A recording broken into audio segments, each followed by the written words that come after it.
Good afternoon, everyone. So today we have our unit test for unit number 4. So before we start the test, we'll have a little quick revision of it, and then we can uh, take our test. So just give me a minute. I'll present the PPT.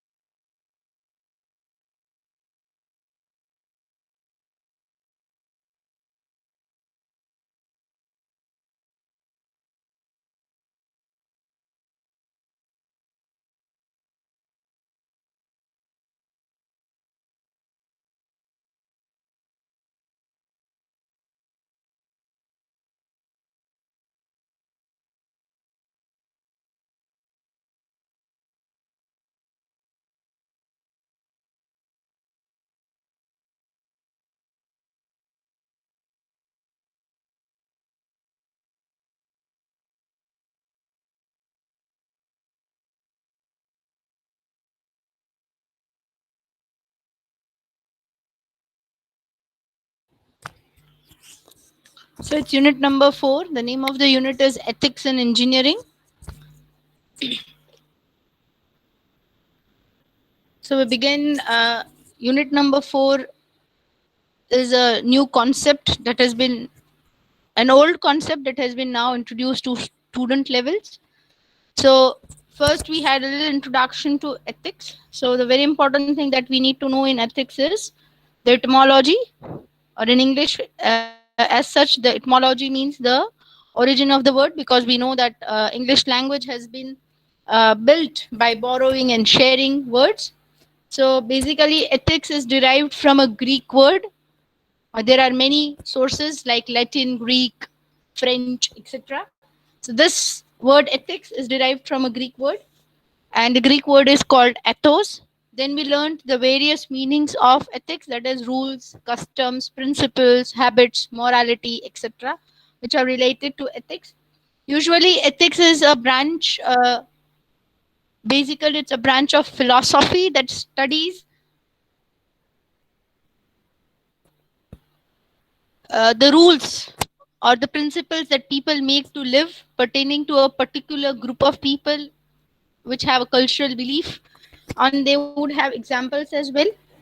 Usually, ethics are actually the thumb rules that you carry along to solve small problems of your life. Also, major problems of life are also solved by uh, looking into the ethical point of view as well. Then we went on to study the scope of engineering ethics. There are many ethics that are universal, many rules, morals, principles that are universal and are applied across the board to all professions. And then we went into our specific profession, that is the scope of engineering ethics. Remember, we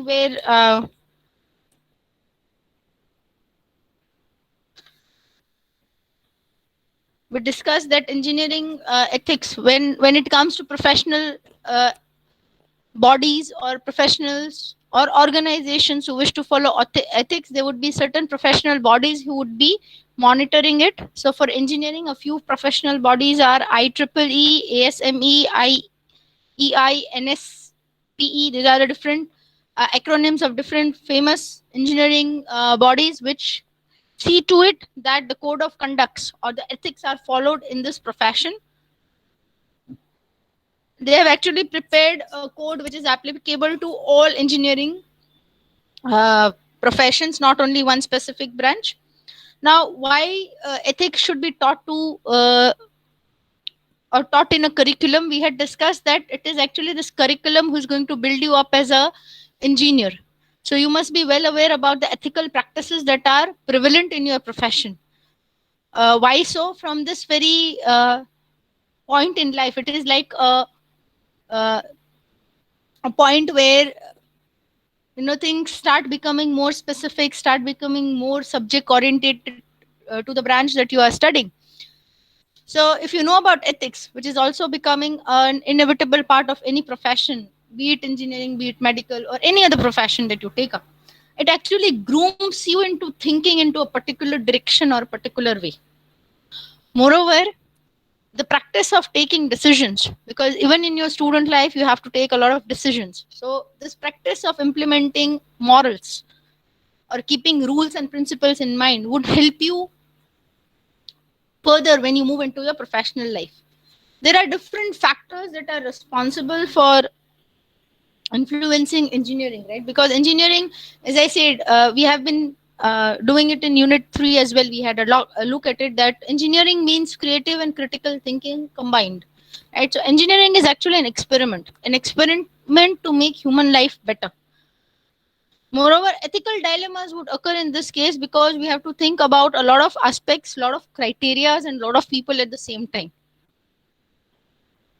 Moreover, because engineering is an experiment, it is a like a trial and error thing, but yet we have to really have to look into the safety and the health of the public as a prime concern, right? Because it's technology and technological advancements require skilled people. This helps you to skill yourself better. Now, what other things does or what activities does engineering envelope? It envelopes engineering is considered a social experimentation for the betterment of human life. Betterment along with safety is what is their prime concern. It also envelopes engineers, rights of engineers, customers, managers, consultants, etc. Responsibility of not only the employee but also the employer, and also looking at the world as a global landscape where you can work on. The next topic that we had is accepting and sharing responsibility. Remember, every time one single person cannot do all the work, it is a collaborative work that happens, collaboration that happens, and things become better. Let's say, what do we mean by the word responsibility? Because it's a central concept in ethics. Responsibility means the sense to own things, taking up ownership. Let's say there are different statements which say that uh, engineers are responsible for public safety, right? Civil engineers are responsible for road safety. Not only civil, but many more. But this is what we mean by responsibility. It actually means commitment of duties and taking up the ownership. When you talk about sharing responsibility, as you can see, we have there in the title itself, sharing responsibility means your commitment and cooperation to work in a team, your flexibility to work in a team, to help and to get help, to to assist somebody and to get assistance is what we mean by acceptance of responsibility. Why do we need to accept it? You cannot take follow up of each and every person. Every person is supposed to be responsible for his or her own behavior. Now,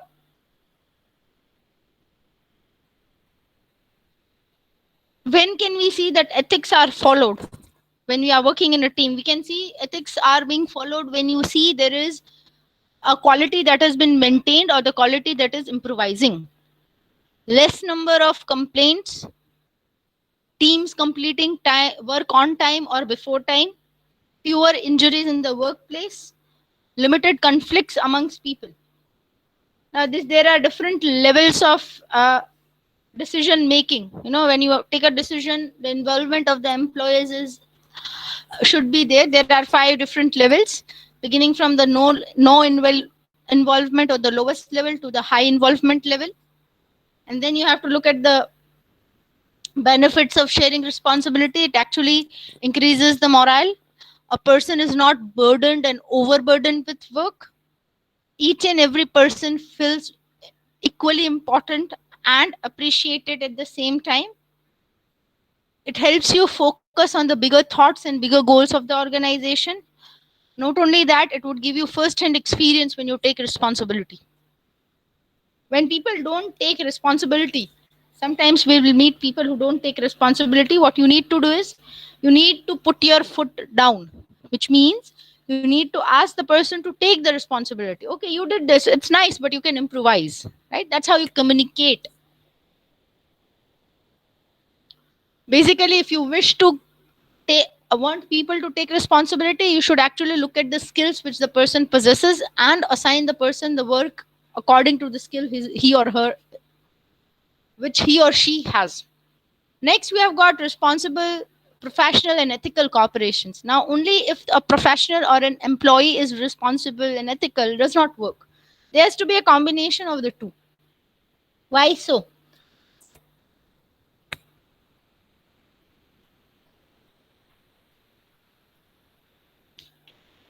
If I'm ethical and if the organization for which I don't work, for which I work is not ethical, then there would be a clash. And then it's the next topic that we have, that you'll have an ethical dilemma. What to do? Right? So there is a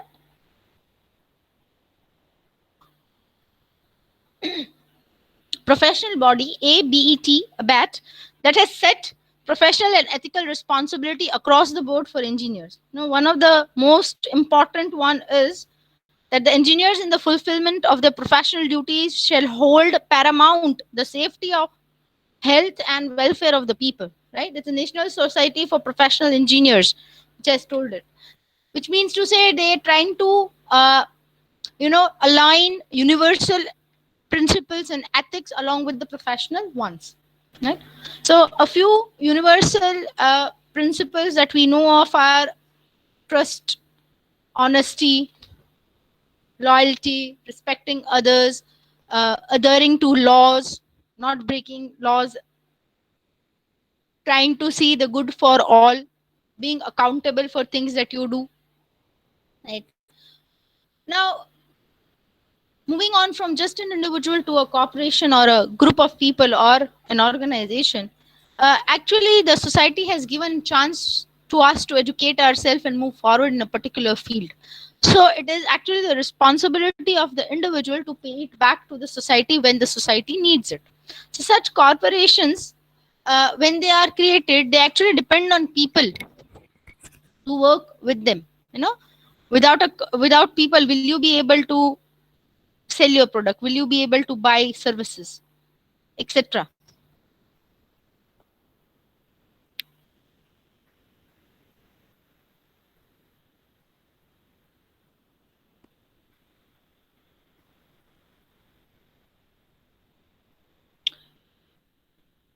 It's the people who work for you. It's the people who help you sustain the market. So it's a duty towards the people that you should have. So when you are ethical, when corporations are ethical, they generate a goodwill. They generate a goodwill amongst the people. Right? When you generate goodwill, your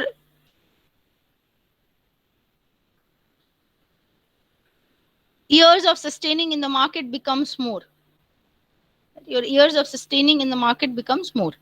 Then you also have to look at the customer. Remember, the customer is the king. Right? The audience, the way we do it, it's for the audience. Similarly, your products are for your customers. So when you are ethical as a corporation, people will be satisfied, people will be reliable on you, and people will trust you, will generate a trust.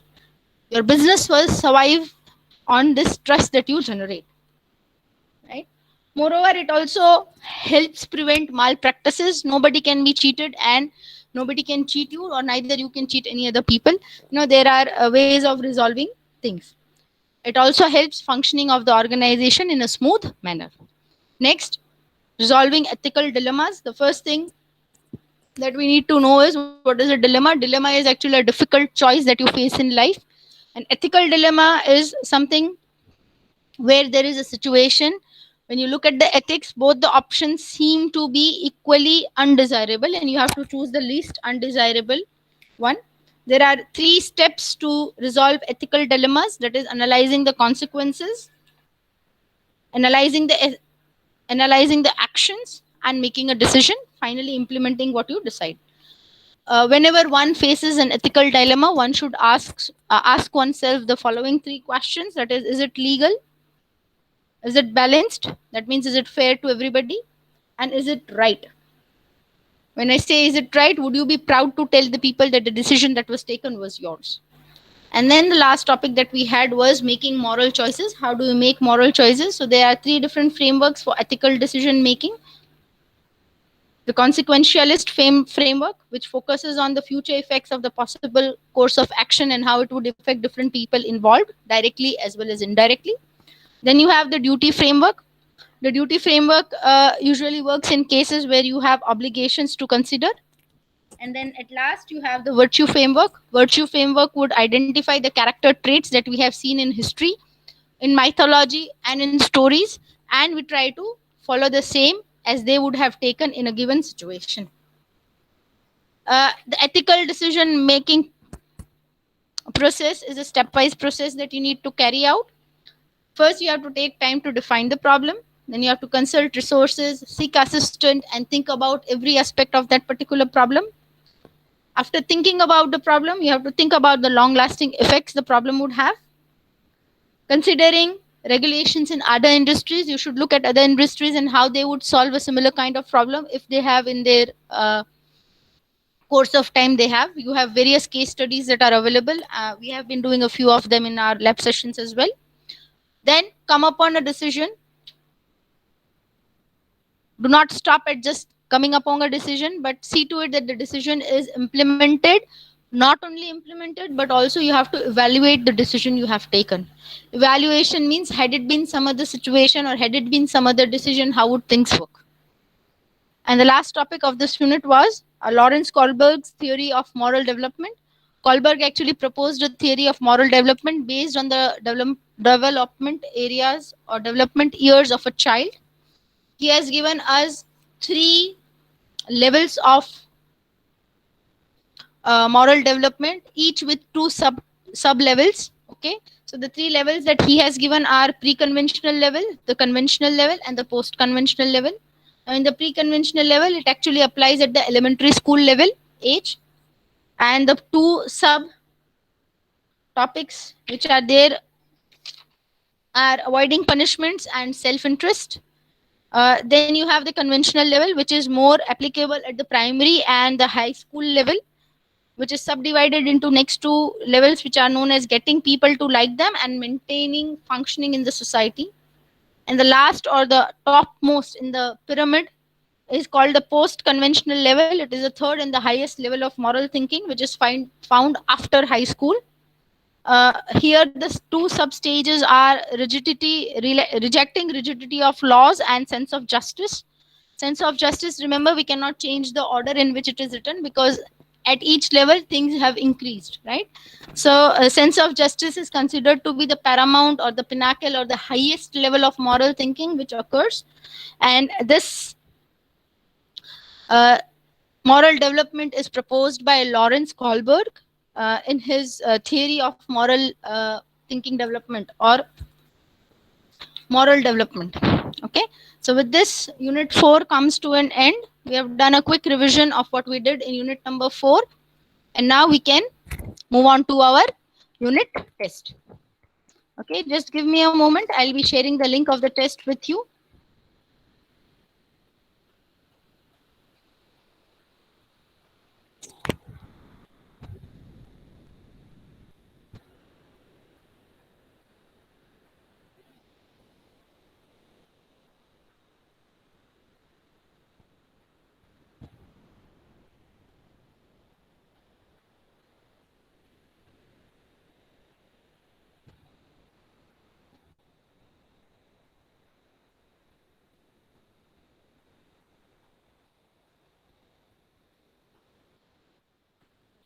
There you go. That is the test link which I have pasted in the chat box. Please do not rush to submit the test.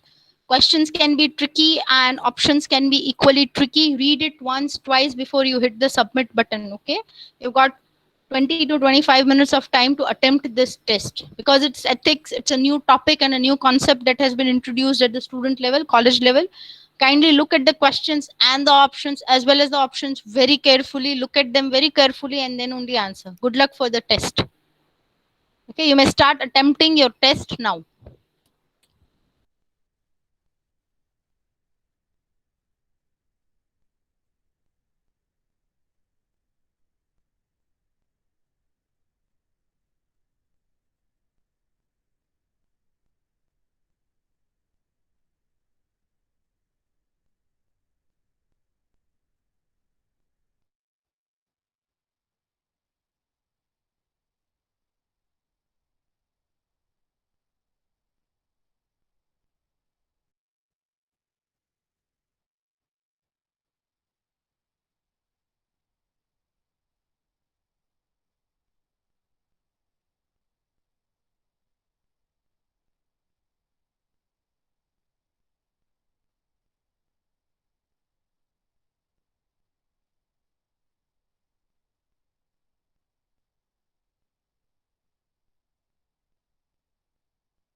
good to see 18 of you have already attempted and submitted the unit test. Nice. Others, we still have time. You need not rush.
Excellent. I can see everybody has completed the unit test. Did we find any questions that were confusing or that were very little difficult to understand or something like that? Did we have any such questions?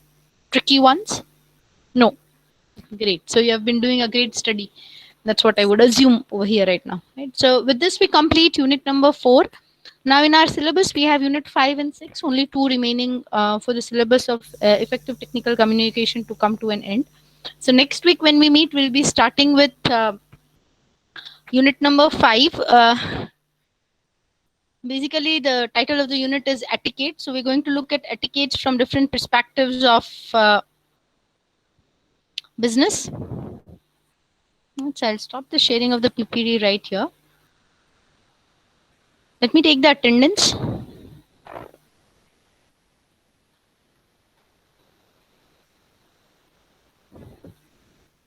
Let me take the attendance.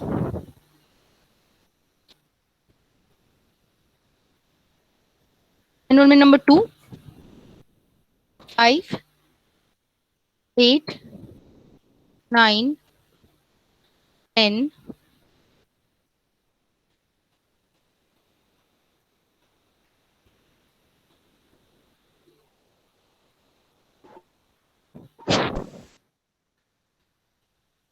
okay, yes, Ravi, I've marked your presence. 10, 12,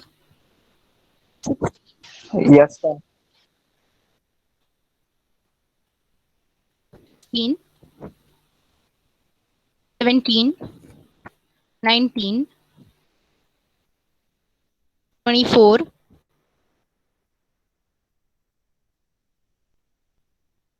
25, 26, 29, 31, 34, 35, 38, 44, 46, 47, 49, 50, 51, 53, 54, 56, 58, 65, 67, 68, 69, 72, 73, 82, 85, 89, 91, 96, 100, 101,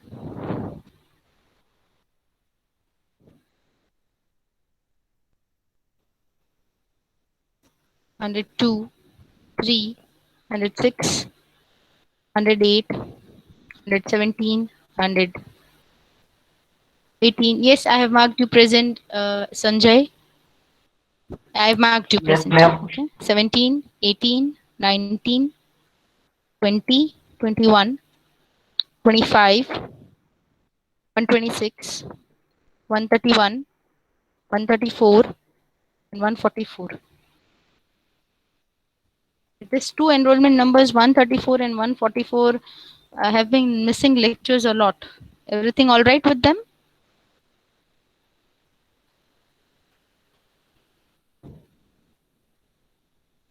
Okay. Kindly tell them that they have been missing a lectures lot in the ETC session. If not lectures, also lab sessions, they are not there. Fine. So we'll end the session over here. We'll call it a day. So next week when we meet, we'll be starting with unit number 5. Right? Thank you, class. Have a nice day.